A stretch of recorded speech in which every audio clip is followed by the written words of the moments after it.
je n'aimais pas les mangas. Quand j'étais enfant, je ne supportais pas les animés.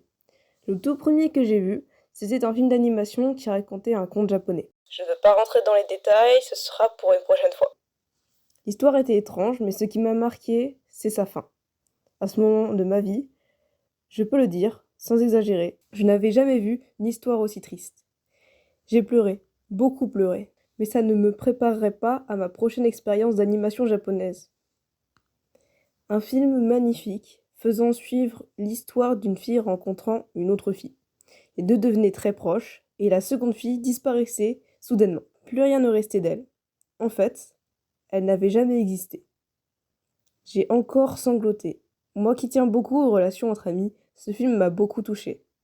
Pour preuve, je me souviens encore de la fin. Ces deux films ont été une première expérience très spécifique. À ce moment-là, je croyais avoir compris que les trucs japonais, c'était triste. J'étais très jeune, ne m'en voulez pas. Le troisième film que j'ai vu, c'était Le Voyage de Chihiro. Beaucoup de gens apprécient ce film, le considèrent comme un chef-d'œuvre et un classique. Pourtant, j'ai détesté. L'ambiance du film, dès le début, m'a mis mal à l'aise. Il y avait quelque chose qui n'allait pas. J'ai continué de regarder le film par curiosité, mais si je m'étais écoutée, je n'aurais jamais fini ce film. Arrivé vers cet âge, j'ai découvert l'existence de Dragon Ball. Attendez. J'ai pas dit que j'avais vu l'animé.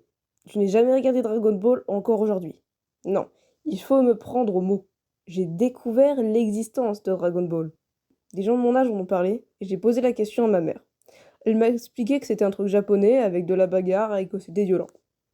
Et je sais pas trop pourquoi, mais ce dernier mot, violent, c'est rattaché aux préjugés que j'avais sur les animés. Je pensais alors que les animés étaient ou déprimants ou violents. J'étais alors en 5e quand j'ai découvert les résumés foireux. Moi qui à l'époque détestais les animés, je me suis dit pourquoi pas.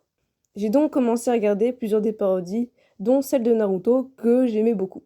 Un jour, après avoir regardé la parodie une fois de plus, ça m'a semblé tellement idiot que je me suis dit que ce serait sympa de regarder le vrai animé.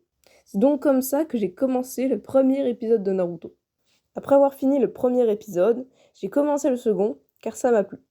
Finalement, j'ai regardé les 10 premiers épisodes la même soirée. Quelques jours plus tard, j'ai fini de regarder tous les épisodes disponibles sur YouTube. Je n'ai pas trouvé la suite, pourtant j'aurais bien aimé, ça me plaisait bien. Un an plus tard, je commence Boruto, mais mon entourage me dit que ce serait plus logique de commencer par le début. Alors, je recommence Naruto. Après avoir fini tout Naruto et Boruto, je ne considère toujours pas que j'aime les animés, mais je ne les déteste pas non plus. Quelque temps plus tard, je regarde Tokyo Ghoul pour un ami, puis Oshinoko. Après avoir vu tout ça, j'admets enfin que les animés et les mangas, c'est bien et que j'aime bien aussi. Et c'est comme ça que l'on arrive à aujourd'hui. Je dois avouer que j'aime bien les animés et les mangas. Certains me plaisent moins, comme SAO ou Sword Art Online. J'ai un accent anglais nul, désolé. Et d'autres que j'aime beaucoup, comme Windbreaker. Cette vidéo est importante pour comprendre les vidéos qui sortiront à l'avenir, c'est pour ça que je voulais la faire. Merci de m'avoir écouté, et à la prochaine.